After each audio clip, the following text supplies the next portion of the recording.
and measurement in community engaged research. And this is a topic that has certainly garnered a lot of discussion and a lot of interest in how will we do this. And as we're trying to bring in the rigor to our community engaged work, making sure that we have processes in place, the structure to really think about what to measure and how to measure it in a meaningful and appropriate way. So we have a great group who's here, and we're going to start with Laura Forsythe, who's the Associate Director of Evaluation and Analysis at PCORI. She's going to moderate the discussion, but she's kind enough to share a few things about what's been going on at PCORI, so we're really excited about that. And then following Dr. Forsythe, we're going to have Dr. Daniel Mullins talk about how do we assess authenticity. Is that a word for this group, authenticity? Okay, and Dr. Mullins is Chair of Health Services Research at the University of Maryland School of Pharmacy. And then finally, we'll hear from Dr. Nina Wallerstein, who's Director of the Center for Participatory Research at the University of New Mexico. And she's going to talk about evaluating CBPR in community engagement and share some of her very dynamic work that she's been doing for quite some time. So thank you.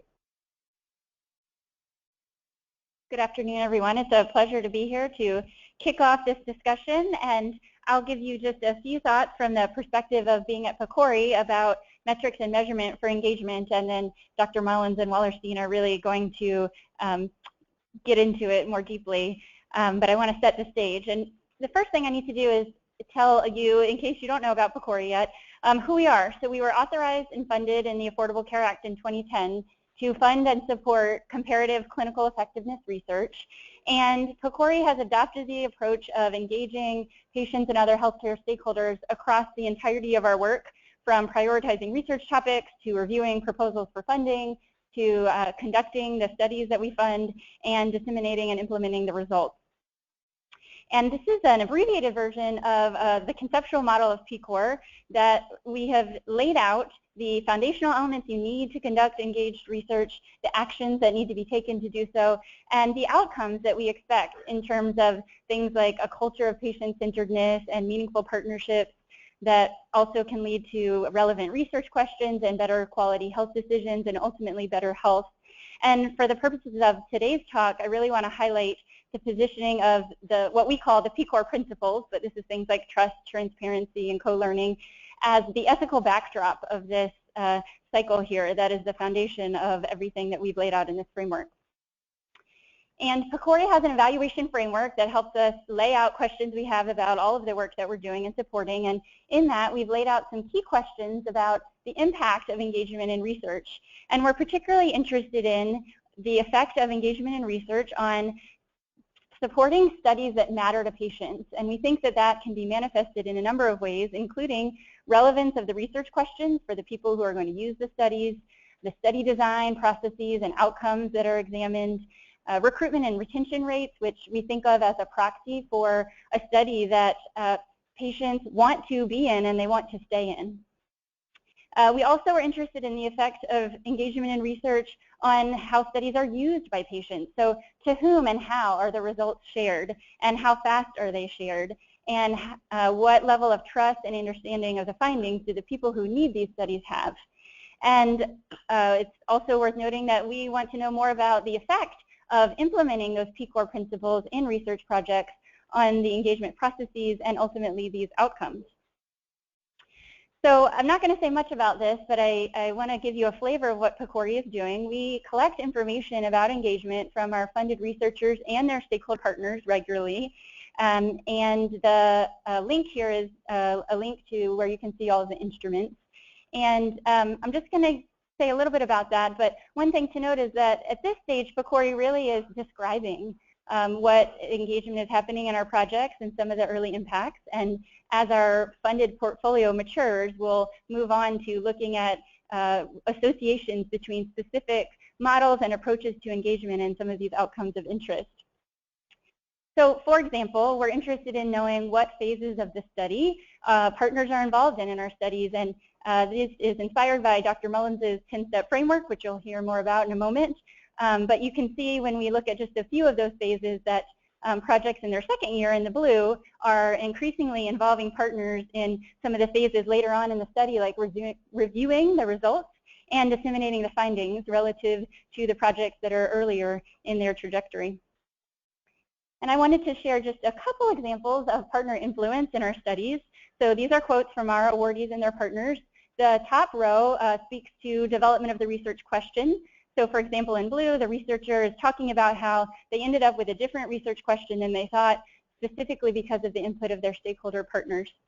And the bottom row is quotes about outcome selection. And so for example, in the green box from one of our partners, they talked about how the study ultimately included the outcomes that they had expressed were important to them. So my main job for this few minutes is to lay out some of the challenges in measuring engagement, to have you be thinking about those as our speakers are talking, because we really need your help if we're going to address these challenges and move the field forward in measuring engagement. So the first thing I'll highlight is the importance of measuring the observable and the unobservable, and this is not unique to engagement. So in clinical trials, we have with patient-reported outcomes and things for which we don't have a lab value. In engagement, we have more observable things like who is involved and when are they involved.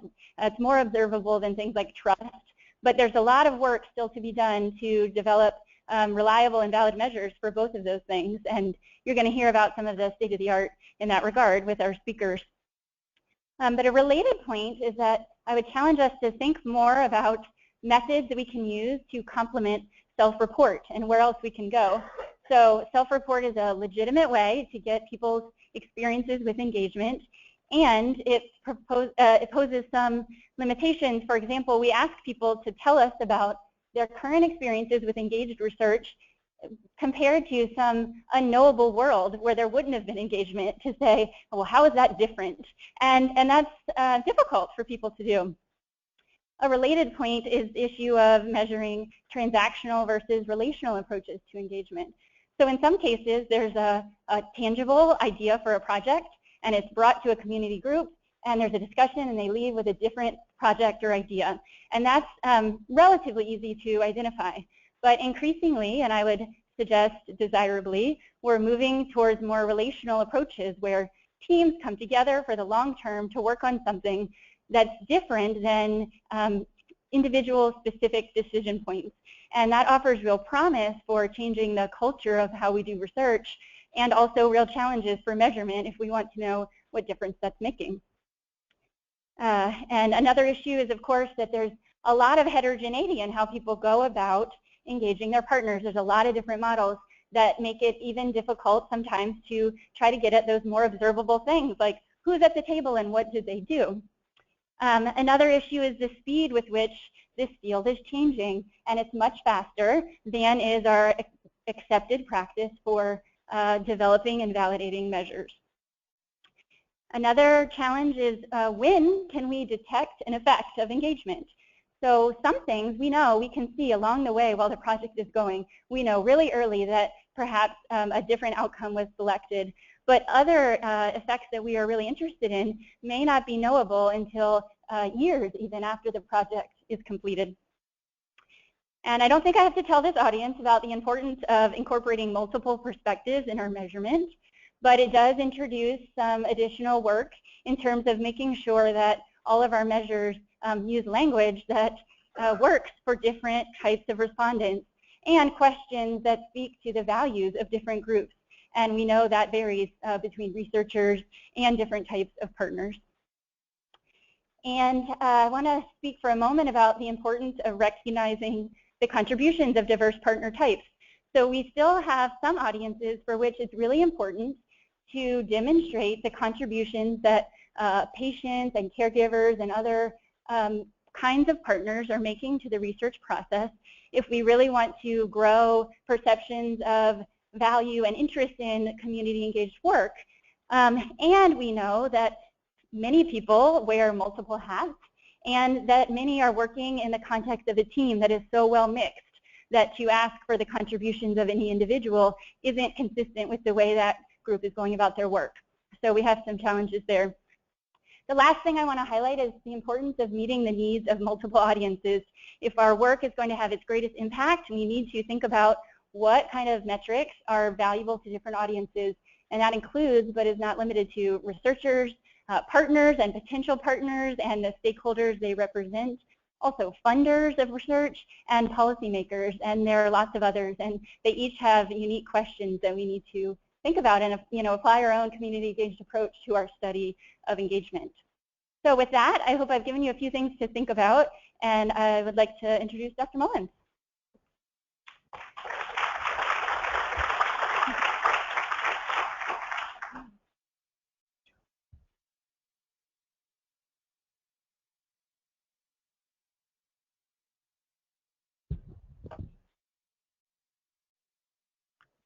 I'd like to begin by giving gratitude to all the individuals who have taught me along the way. I've learned and heard over the years from patients and caregivers, advocates, community members, community leaders, insurers, policymakers, a lot of things.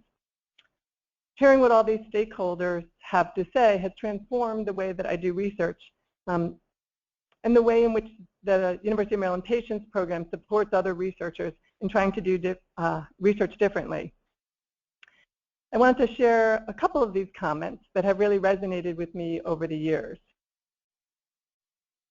First, it's important for researchers to be honest about what the researcher gets out of the study.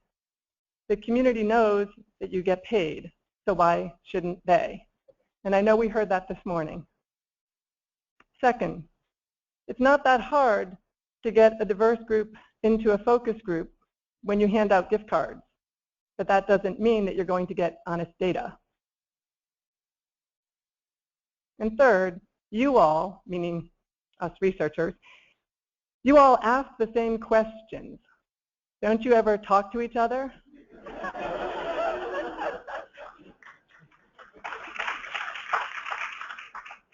And the final part of that is, you waste people's time. So the Patients Program at the University of Maryland is attempting to build more authentic partnerships with communities of patients and healthcare providers so that patients and stakeholders are heard, inspired, and empowered to co-develop more patient-centered research in an authentic way. We're trying to make sure that patients are heard, inspired, and empowered to co-develop patient-centered outcomes research. I want to also acknowledge the funding I received from PCORI during its initial year. I also have an ongoing contract with them, and for the R24 that ARC has given to develop this infrastructure at the University of Maryland.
Do any of you recognize this?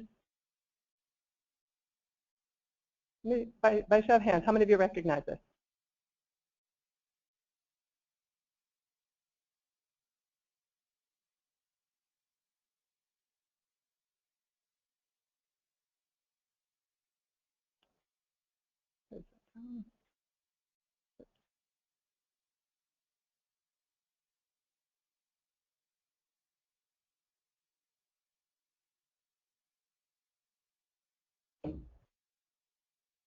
Can we switch to the other? Do you have the other copy of this? There's two forms of this. I'm going to bring that back up. This is the handout mode. So for those of you who recognize it, what was that?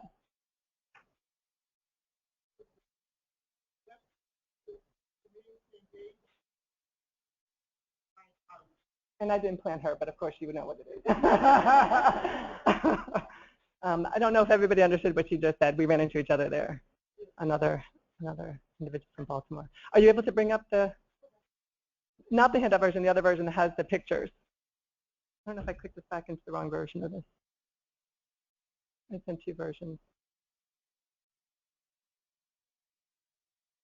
Okay. Okay, great. I'm going to take a minute to find out National Night Out. Something that you're aware of, something you're not aware of. So that was a picture of us at National Night Out in the Western District. And they're going to, I think I might have just clicked on the wrong version.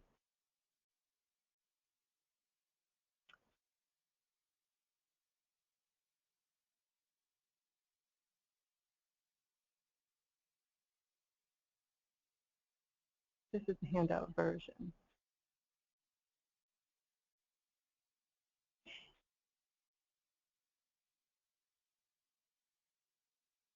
Okay. Well, that's okay too. I'm going to go back into the video then.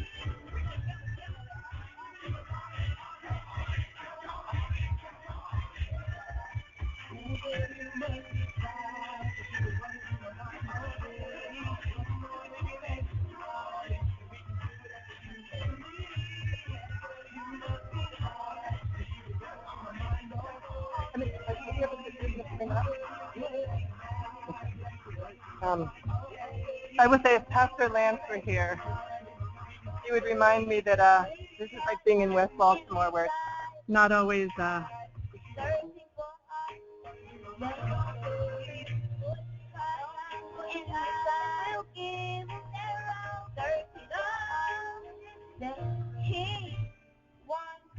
you.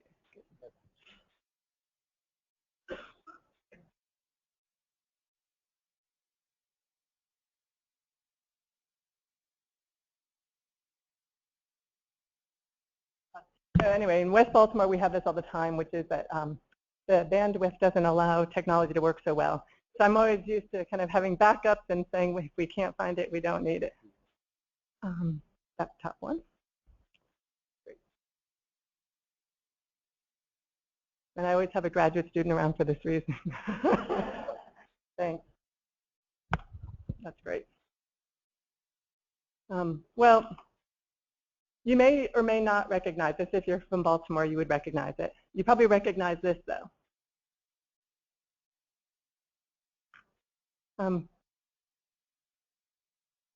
You probably know that that's the CVS. It was burned down during the civil unrest last April in our city. And you may recognize this. What is this? That's Mondawmin Mall, which is where most of the nation saw the looting going on, and that's their perception of Mondawmin Mall. That's Mondawmin Mall. That's Mondawmin Mall. And in fact, if you look in the background, that's the Target at Mondawmin Mall.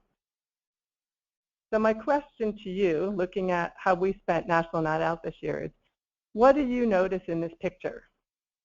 And aside from the shameless plug for our program with the t-shirts in the front.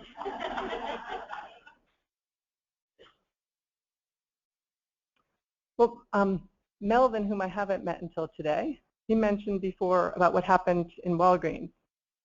The CVS is reopened at Penn North. The Rite Aid that many of you didn't even hear about reopened. And you see that?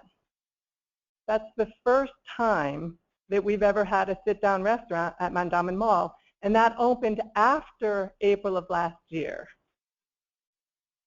So it is possible to get the business community to understand what we're doing, but it requires authentic engagement.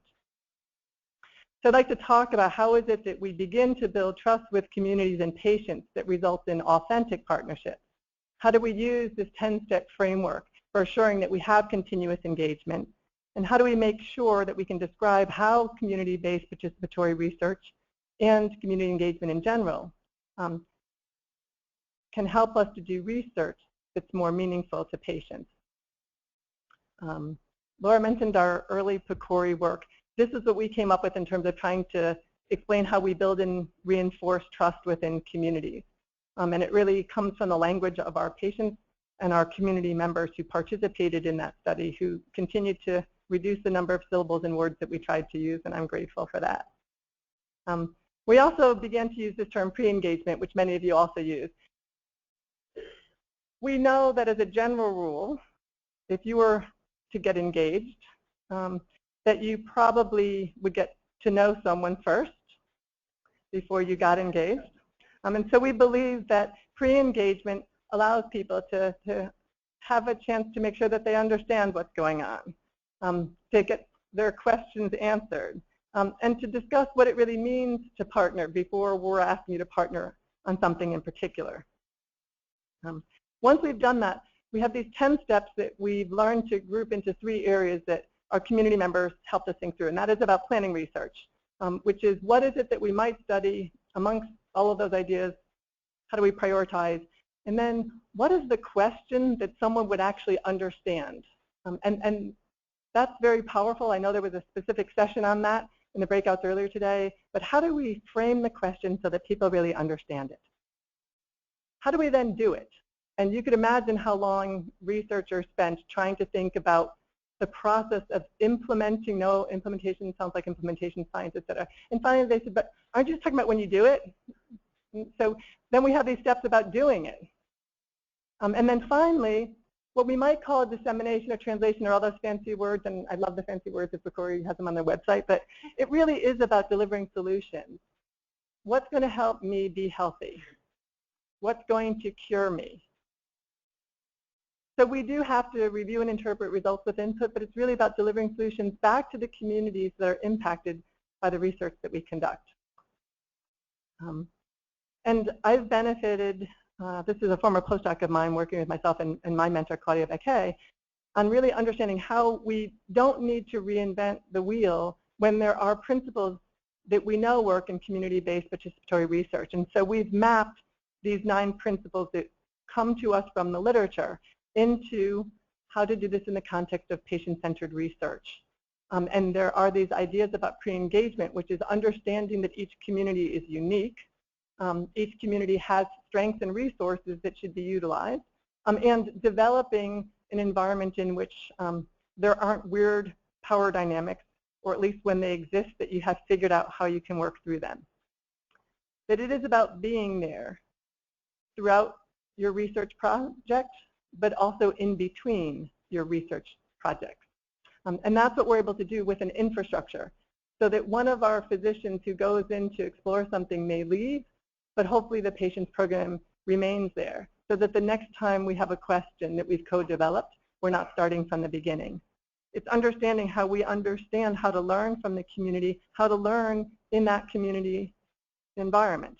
About thinking about integration, but also about balance of research and action, so that there is mutual benefit, and that it is understanding what it means to truly build the capacity of an environment to do research. And I loved what I heard in one of the prior sessions about this, which is there's so many questions you don't need to worry about somebody stealing your ideas. And the same thing is true about teaching community partners how to do research. You know, if you've done well, The community is not going to run away when they learn how to do it on their own. And then how do we make sure that it truly is sustained? Not just for that one study, but for the partnership. And that's the part that's important, is to think about developing a system within that community that spans between the research-intensive environment and the community environment, that truly involves all individuals in the decision-making process, so that in the end, the long-term commitment to sustainability really is from both sides. The next two slides I present to you as ways in which others have suggested the way that we could set up these activities, and the way in which we could think about the structure that needs to be in place and the process and outcomes that we want to monitor if we're looking for metrics and measures. So I recommend this to everyone. But I also want to get back to this point about business that Melvin raised earlier. Think about it for 1 minute. This is Jim Collins' Good to Great. Why do most overhyped change programs ultimately fail? Because they lack accountability. They fail to achieve credibility, and they have no authenticity. Now, that wasn't about CBPR, but it applies. And so we do want to think about the business model. And just like a business, research needs to think about credibility and authenticity. So there must be trust, there must be open communication, there must be mutual respect, there must be an understanding of what each person brings to the table and what each wants to receive. I like this particular trust tool that's been developed by the CDC, so I refer you to that if you're looking for a way to measure trust, publicly available. And what we've tried to do is to think about the 10 steps that we have developed, to think about the fact that we really need this pre-engagement phase, not just as you're forming the partnership, but each time you're thinking about doing a new study. You know, last year you were interested in cancer. Is that something that's still of interest to your community? And to map how we think about applying these community-based participatory research principles along the way. Well, you might say, what does this have to do with measures and metrics? If you're asking that, it may be because you're thinking of the measures and metrics that will demonstrate what you want to show.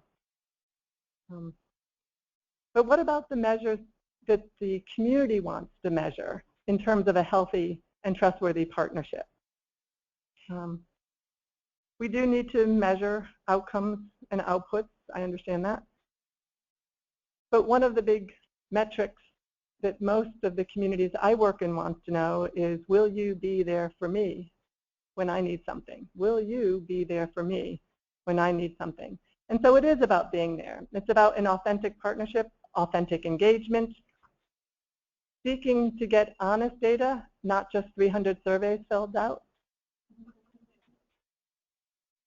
And remembering that at the beginning we said we were trying to improve health, not publish an article, not all the other things that I know you guys are used to hearing the soapbox speakers talk about as the downside of what researchers do, but really having an authentic desire to be there. So sustained partnerships require continuous engagement. That includes pre-engagement as you're in a partnership. It means reinforcing that partnership and the trust.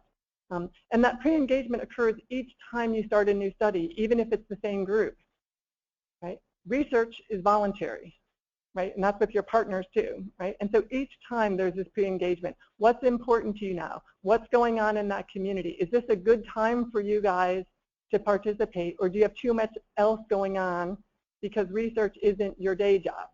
What's going on? How are you doing? How are you feeling? We use an internally evaluator that's a consulting firm to evaluate that for us so that we feel that we can get more honest data back. And I encourage those of you who can afford to do that, to have somebody else checking in with your partners to see what they're learning so it can get feedback to you. And that if we do this, I do believe that community academic partnerships make sense. I do believe that both partners bring something. And so I think that even if we learn from each other, we would want that partnership to continue. So thank you for your attention. If you want to know more about what we do, it's patients.umaryland.edu. Thank you.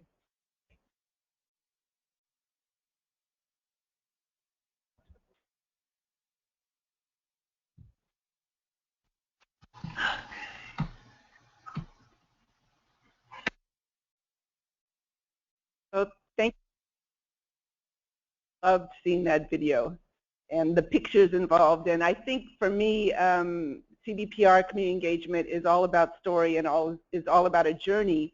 So I wanted to talk to you today about my own journey towards moving as a qualitative researcher to measuring with quantitative tools and trying to do something mixed methods anyway in looking at measures and metrics around knowing if we're making a difference.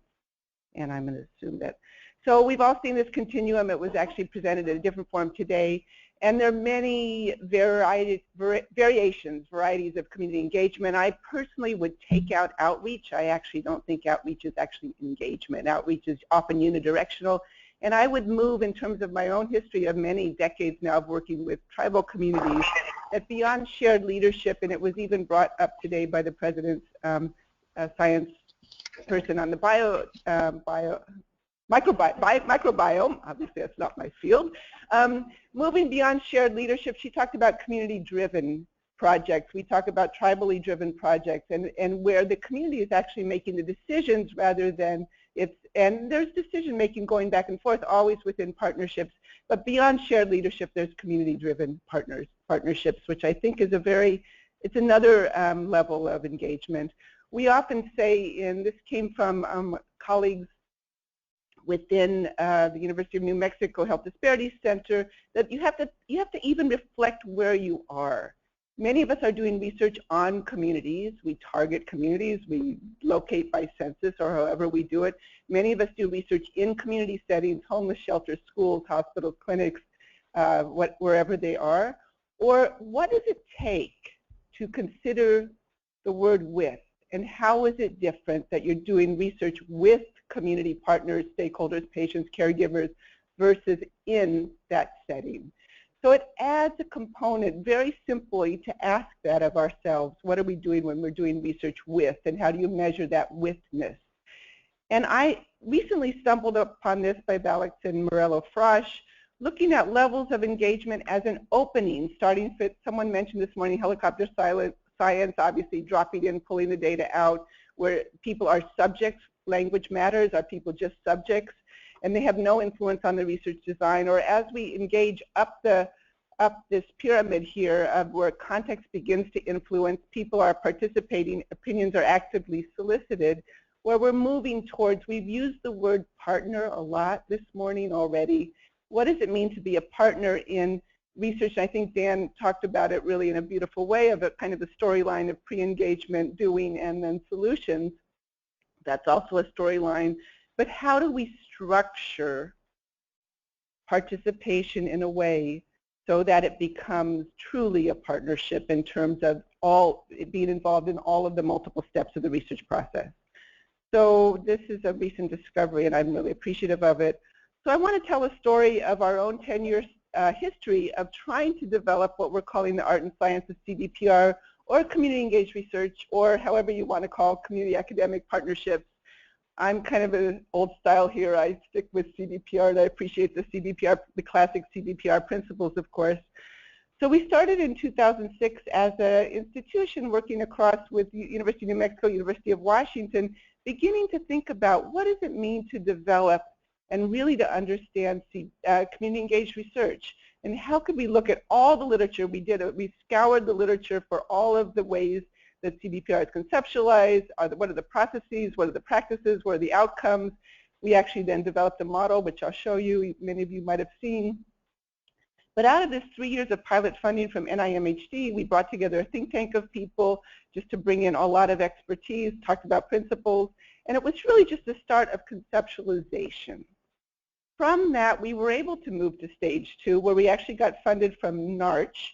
It's an innovative funding source stream from the National Institutes of Health, a partnership with the Indian Health Service and National Institutes of Health. NIGMS was the core of it, but it's moved to multiple other institutes, where tribes actually have to be the principal investigators, and then they partner. They choose who they want to partner with university settings. So we were fortunate, myself and Bonnie Duran at the University of Washington, to partner with the National Congress of American Indians Policy Research Center, the oldest tribally led institution in the organization in the country since 1944, for a NARCH funding to actually, for the first time, test the model. to develop measures and metrics to say what is it that we can measure around partnering practices and how is it linked to outcomes. So I'll talk a little bit about that. And now I'm fortunate to be the PI of a new grant that we're calling Stage 3, and we're calling the Engage for Equity grant that's funded out of the National Institute of Nursing Research.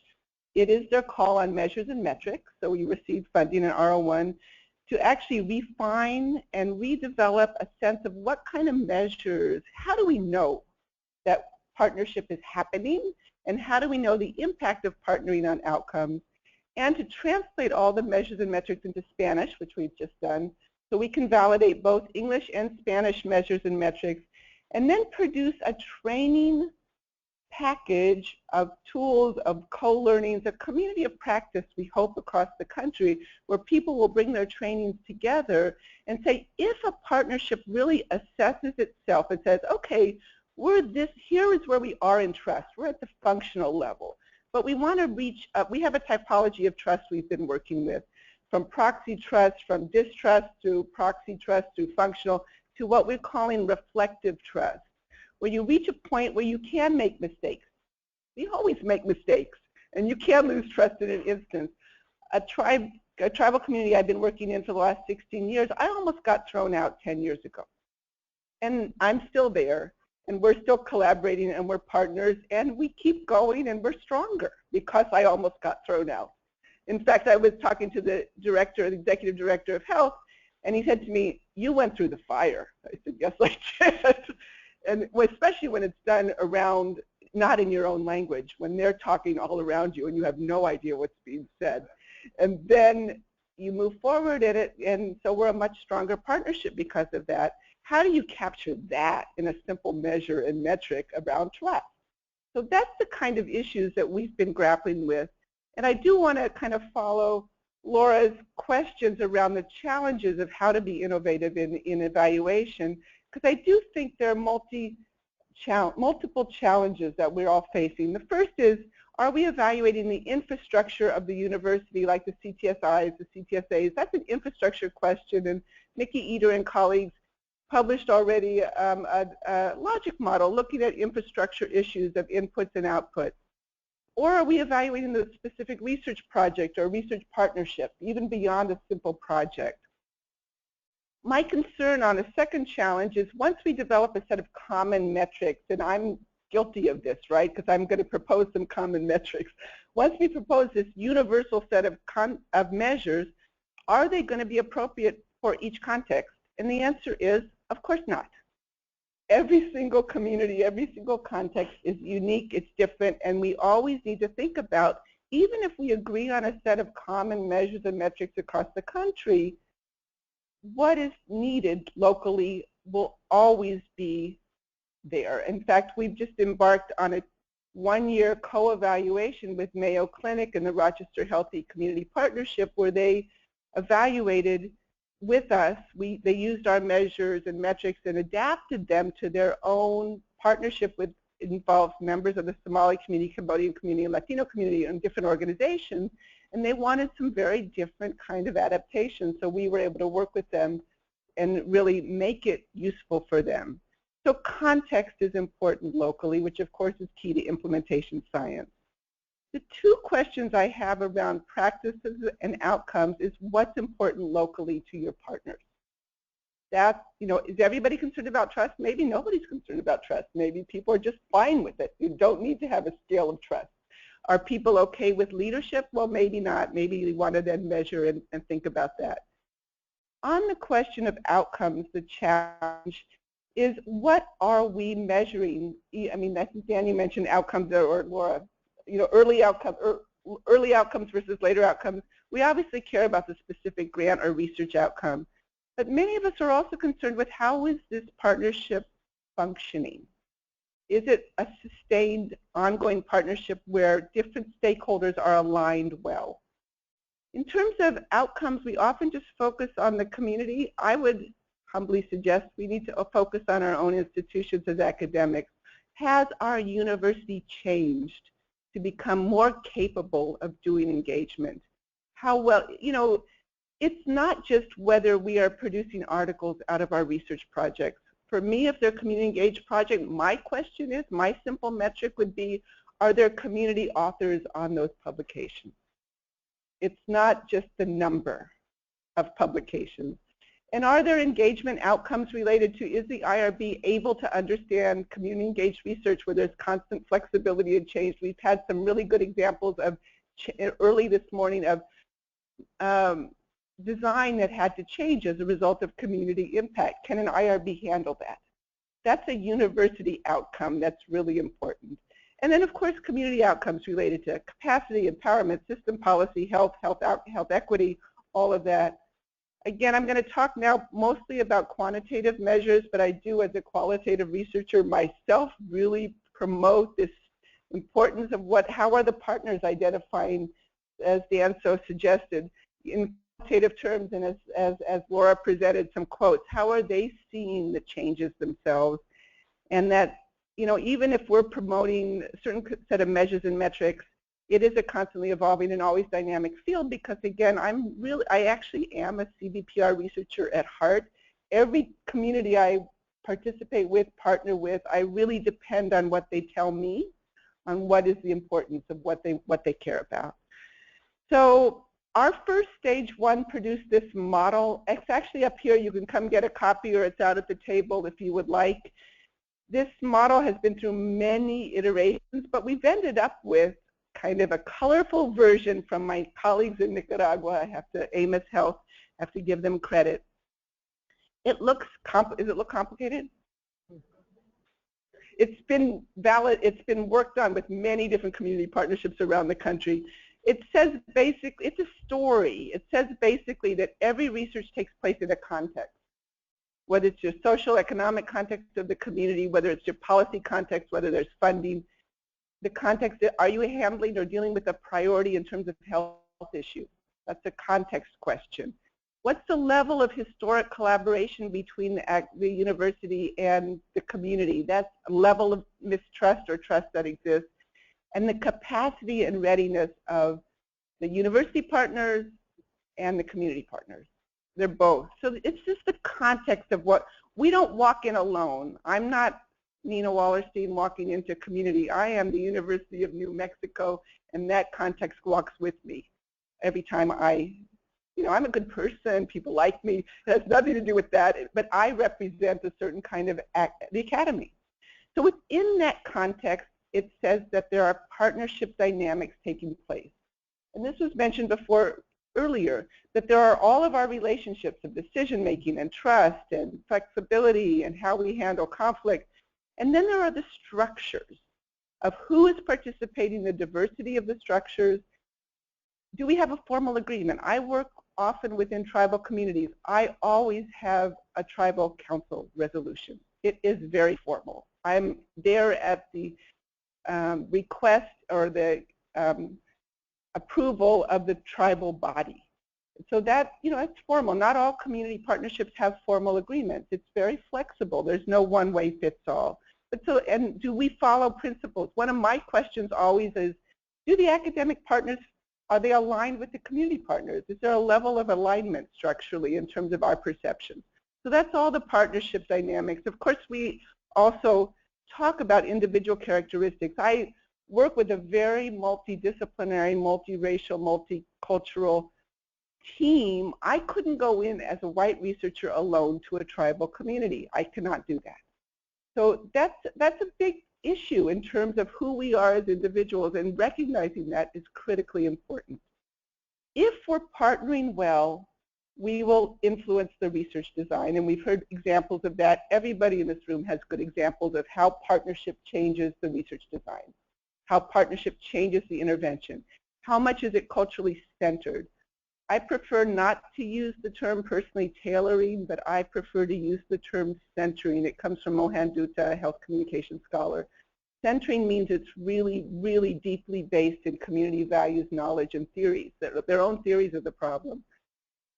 If we're partnering well, there's going to be synergy. And then we see this range of outcomes, whether it's policies and practices at the community level. We heard a lot about sustainability already today. That in itself is an outcome, a system change outcome. Changed power relations. Hopefully you can see that, the where maybe academics had more power. Now together there's more of a balance. Cultural reinforcement, and of course whatever your goal is for health improvement. And as Dan said, you know, people are in it for improving something for the health. They're not just to get a publication out from an academic. So we took this model that then went through iterations of community consultations, et cetera, and said, how do we measure these things? How do we measure context? How do we measure our partnership dynamics and structures? How do we measure the impact on how is community engaged in research? This one all the way through the multiple steps. And how do we measure outcomes? So that's where we started. And in our second stage, we had this opportunity to validate the model. We had this grant from NARCH to describe the variability of CBPR practices, assess associations between partnering practices, and hopefully to identify what we're calling emerging best practices. We all have lessons learned. All of us have lessons learned in this room. This is probably a rich wealth of community here that with our own lessons. But we took our own questions and our own design of our instruments to describe what the added value is by doing 2 internet surveys of 300 partnerships.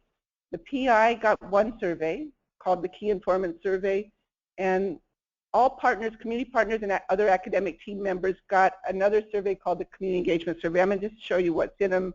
We did 7 case studies in addition.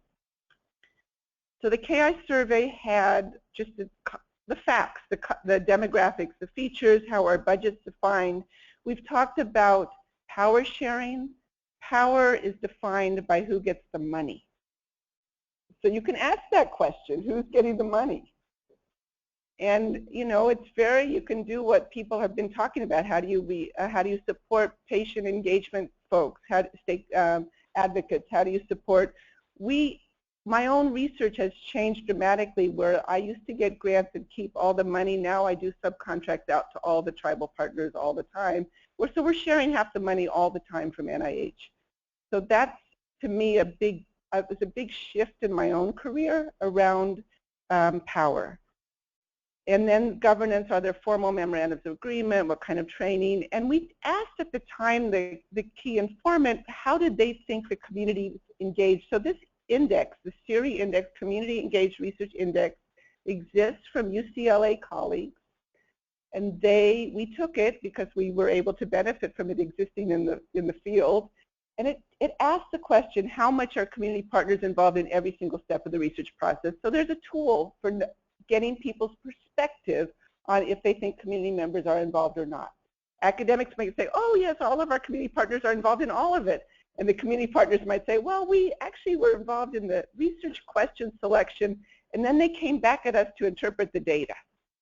Or, yes, we were involved in data collection. We were actually paid as interviewers and whatever. We were involved, but then they came back when we were going to disseminate. And there's this big missing piece where so there's a tool that exists to help with that. For the community engagement survey, we looked at some community capacity context. We looked at the growth of knowledge. You know, people participate and they learn something. So what did they gain in personal benefit? We looked at alignment with the classic CBPR principles. Are there people do the community partners believe that their strengths are being recognized? The academic partners might say, oh yes, we recognize community partner strengths. But do the community partners believe that as well? Power dynamics dialogue, you can see this. Leadership, we have a trust typology as well that I mentioned. And then outcomes. And this is a range of outcomes from very proximal partnership synergy to how much the intervention is culturally centered, to personal and professional development, and then very concrete policy outcomes, system change outcomes, practice outcomes, and then health outcomes. So these are all now measures of a range of outcomes. We did our initial survey, 300, got very high response rate for the key informant and across the board. And this is just a snapshot of some of our findings, and then I'm going to say where we're at now and kind of leave you with an opportunity to ask questions. But this these set of what we're calling them promising practices, emerging best practices, means that these partnering practices were associated, this cross-sectional survey, were associated with a range of outcomes which included sustainability as an outcome, power relations as an outcome, system change, capacity, policy changes, and health. This is a composite. This is only our composite. So we're right now, our manuscript is in on a much more in-depth discussion of this. But partnership capacity is one. Alignment, as I mentioned, is another. Community be involved in all stages of the research is really important as a practice. We all know it here, but now it's been empirically defined in a cross-sectional study here. Influence, that partners actually believe they have influence. It's not just that you say their voice is heard. These are community partners who say that they feel they have influence. That's a big difference. That there's good perception of it. PI skills. There's appropriate use of resources. Written agreements are considered to be helpful. The bridging social capital is interesting. We took that piece as capacity of academics to connect to community. We also asked if the academic team had people from the racial, ethnic diversity of the community on their team itself as a bridging capacity, and then cultural centeredness. So we had this national study. We defined measures and metrics, and we felt it wasn't enough. I'm going to step back a minute. I did want to show you some of two slides only from our qualitative research, where we decided that we really couldn't capture everything in these assessment surveys. And we took to our case studies the whole idea of creating a river of life of their partnership, a historical timeline of their partnership. We asked the question, what do we need to know about your community that's important for your partnership? And this is one example from the Bronx Health Reach, a faith-based initiative. They didn't start us at where their partnership begins. They started at the burning of the Bronx in the 70s. Arson in the Bronx, the disparity, the inequities, the feeling of racial discrimination that residents felt. That's where they said our partnership started, was that understanding. And the civil rights movement leaders in the Bronx, who were now parish ministers and faith-based people, had lived through the civil rights movement, and that's where they started. Sometimes we don't remember to ask about what really matters. And this tool, reflection tool of asking for people to create their historical timeline, one of the tribal communities that we took, the case studies that we went to a tribal community, took us back 100 years when the Federal Army decimated a village.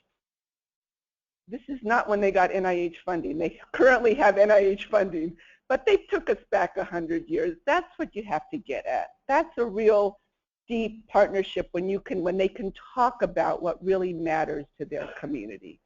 Talking about authenticity, how do we capture that? We've done it through these historical timelines. We do it through qualitative. Here, proxy trust. I trusted the PI. He was the one I knew best because he had a long history, but he trusts the partners, and so naturally I trust those other partners. We all work on that. The importance of dialogue and influence in achieving goals of addressing community issues. CBPR opens up communication. It really allows people to come together with different expertise. And then the index, the CBPR index, which is capturing it in how much community partners are participating in all stages. They're saying, just deliberately, they're just saying all our deaf community members, they're participating at every single stage. And then the outcomes, this is another kind of quote around outcomes, saying we're not signing off to those Department of Health people. They just told us what to do. By doing that, but now they came back and they educated. By doing that, we had more than half the churches sign on. They would no longer serve sweetened beverages. That's a lesson. If you engage the community rather than try to impose upon them, because if you don't live in the communities, you can't do that. You have a greater chance of success by engaging communities. So I've been told I have 2 minutes, so I'm going to end here with, so we're on the third stage, where we're reconvening our think tank, we're refining our measurements, and we're going to be conducting these workshops as compared to also having just accesses on the web. The whole idea here is that we learned a lot in our first survey of 300 partnerships. We've now tried to consolidate And we've made some changes. We have, and these instruments are open. We can certainly provide them access. We've added advisory board features and roles to the key informant survey. We've added university changes. We've made some changes in also our survey around community context. We've added the issue of time. Time this morning was big, how much it takes to partner. We've added more cultural centeredness. We've added stronger trust. We've broadened out the, the classic CBPR principles. We've added a 10th principle of really involvement with racism, sexism, and classism as a core barrier to partnership, and how do you have to have cultural humility as part of that. It's been coming from the literature, but it hasn't been named. So we've added some things from the literature, from our own knowledge base, as well as from using statistical item response theory to consolidate.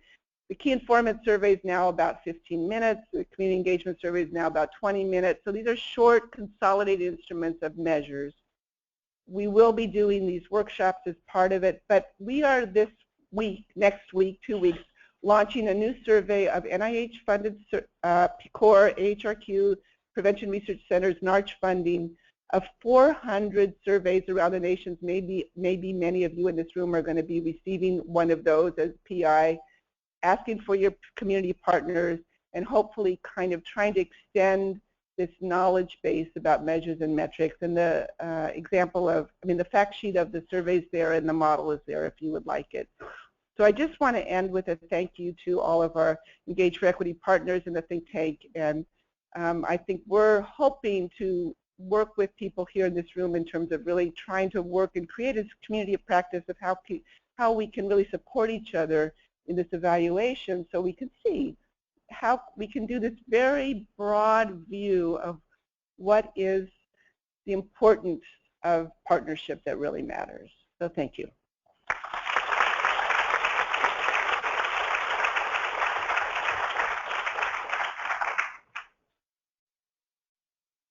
Thank you very much to both of our speakers, and it's time for your questions. I have a question from our online participants, from Larissa Casiedo from Nueva Vida. She asks, this is for Dr. Wallerstein, for questions I noticed cultural centeredness did not have a value in your table. She wanted to inquire about that, and how are you measuring cultural values? That's from Larissa.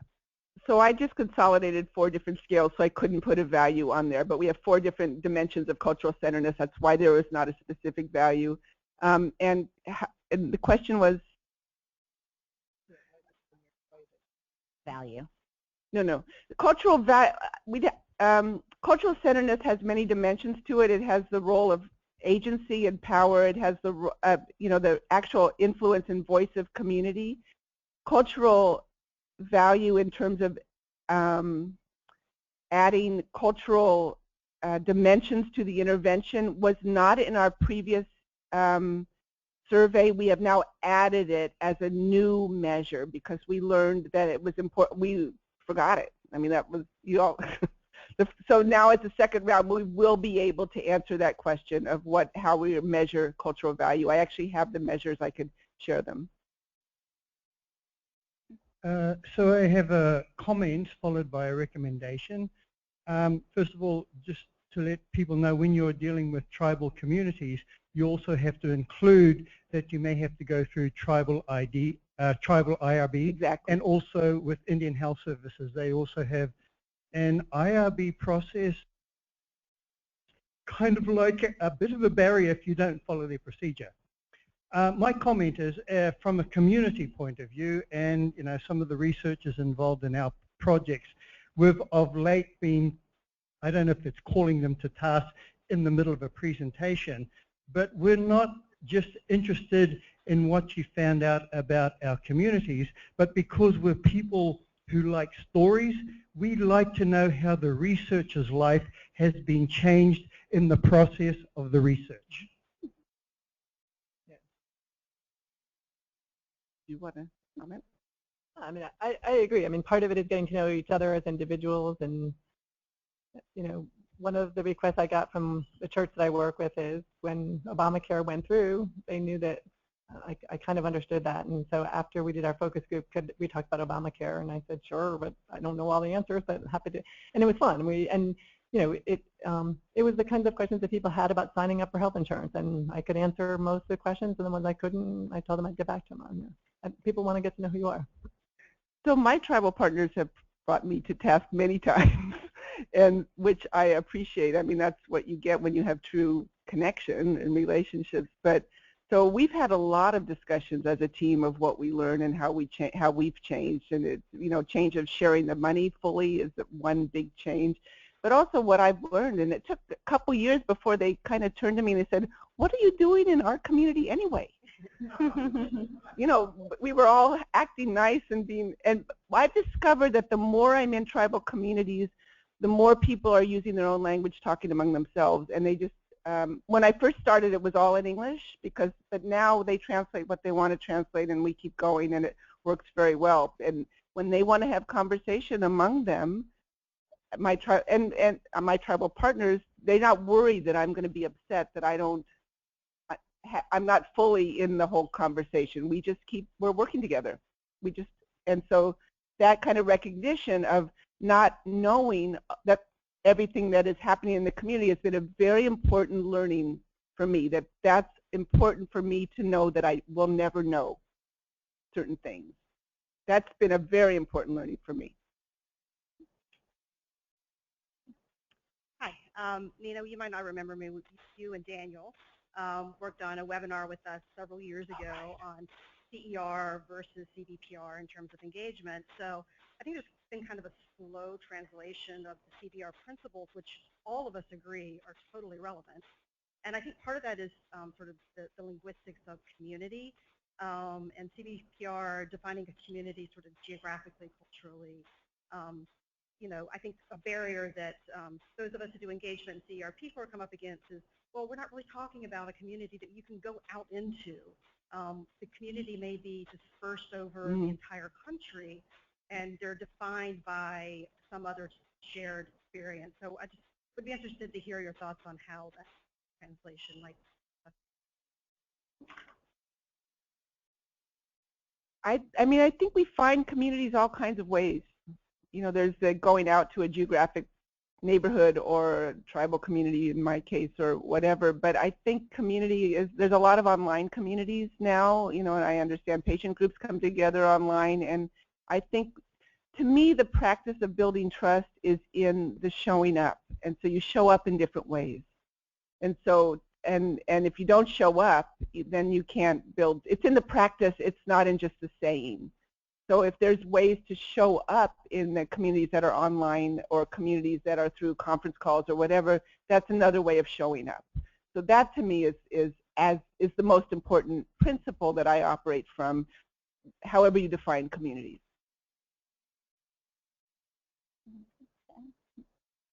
I have a question for you both. We've been talking a fair amount about measuring engagement at a broad level, like a group of research projects or programs or at an institution. But and Dan, you alluded to this a little bit. But what advice would you have for folks in local and individual partnerships about their own self-assessment about how they're working as a team? Yeah, so I think it is important to have this, the check-in, so to speak. How are things going?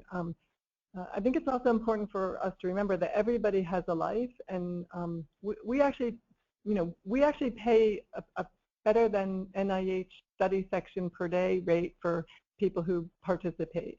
But if they do that 3 or 4 days a year, that isn't enough to trump their day job. And I think it's also understanding that it's got to be flexible, that there should be agreed upon up front, and we have actual contracts with individuals in writing so they know what we're asking them to do.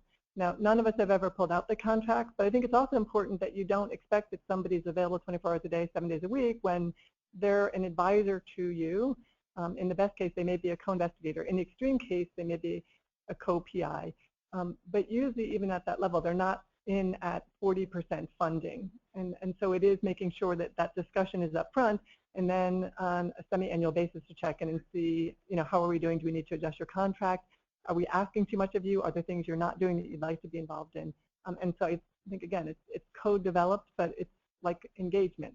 There's the initial contract, and then there's the equivalent of a contract modification in lawyer terms.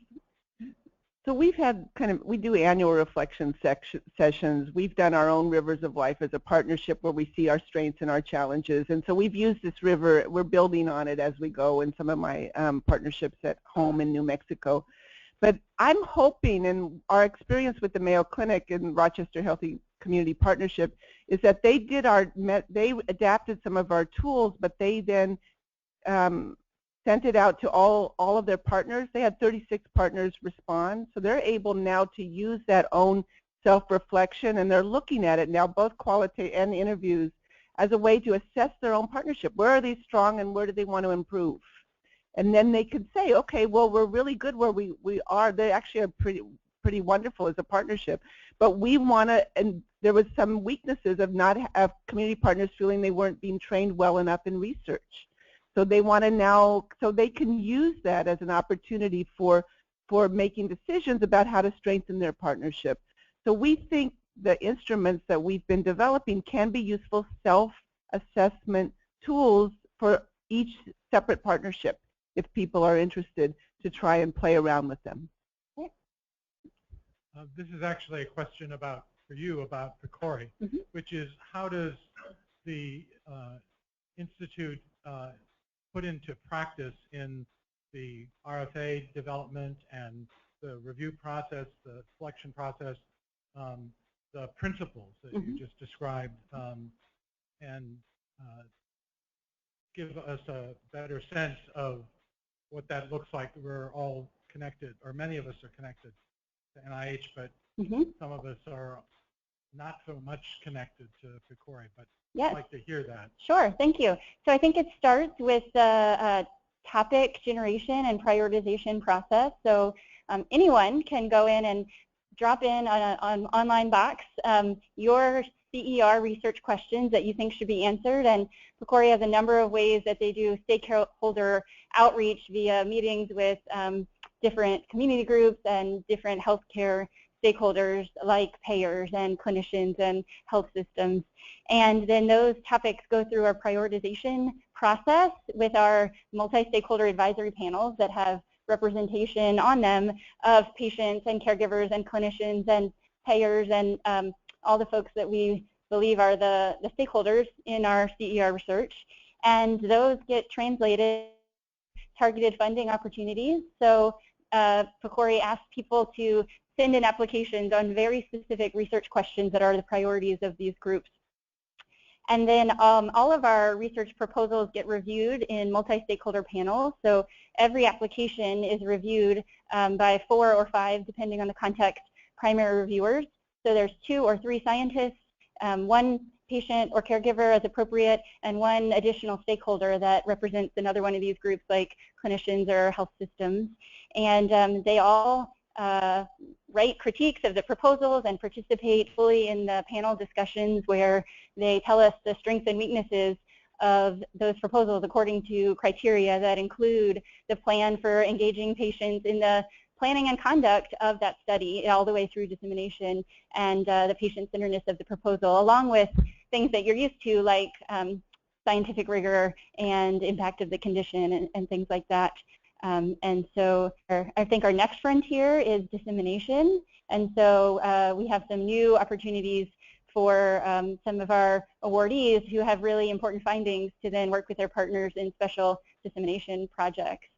I think there's a few other opportunities that people would be interested in. One is our Pipeline to Proposals program. So these are relatively small awards, but anyone can apply, a community member, et cetera, and they are not for research projects, they're for partnership development. So it's to give time and energy protected for groups to get together to develop those relationships, to figure out what research needs to be done for that community, and then hopefully ultimately to apply to PCORI or other people with a really strong research project to get those questions answered. Thank you. Sure. I thank you both, all 3 of you, for your lovely talk. I'm particularly interested in really appreciating the authentic voice of our most vulnerable partners, right? And it's a really beautiful concept to try to really deconstruct things historically, socially, with this historical timeline, but I'm assuming we're bringing up a lot of trauma. And so, you know, we will put our partners in a place where they're traumatized. And I was just curious what tools you have to offer or what strategies you use to re-empower people so that they can reassert themselves and then sort of bring their authentic voice back to the table. So that's my question. I think history is traumatic and current mistrust is traumatic, and people talk about it. I think the act of putting it visually on paper and walking through has been very healing for people.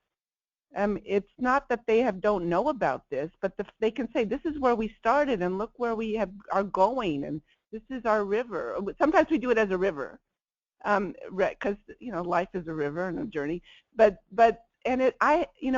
We have people on our team who have psychological backgrounds, all of that, but we have not found that and maybe it's just been my personal, I've done this with many partnerships now, that it's been more a process of sharing and being able to name the history that matters to them.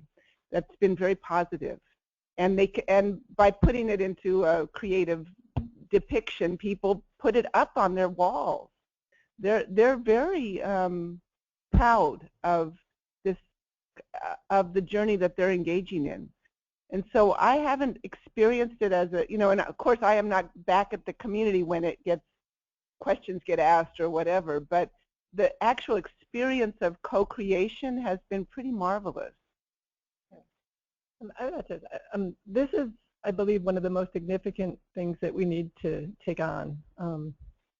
And I would say that we are struggling with this and we don't have an answer. What we can do is we can hide behind an IRB, we can hide behind having the appropriate system in place for referral if somebody has suicidal, you know, thoughts, or it appears to have, you know, some biomarker that's out of whack and they should go to an emergency department. So sometimes that means when we're working with the community and they want to do something, we tell them that we need to make sure we have those things in place. But that starts feeling old style research. I think part of this is when you're truly, you know, co-learning and co-developing, sometimes when the person falls apart and starts crying, that, you know, the assistant pastor or the research nurse or whoever knows what to do in their community, and you're glad that they're there to help you. But I agree that we haven't really resolved this fully because it's different than the ethical conduct of research that we're used to dealing with. Okay. Thank you all for your questions and for the input from you both.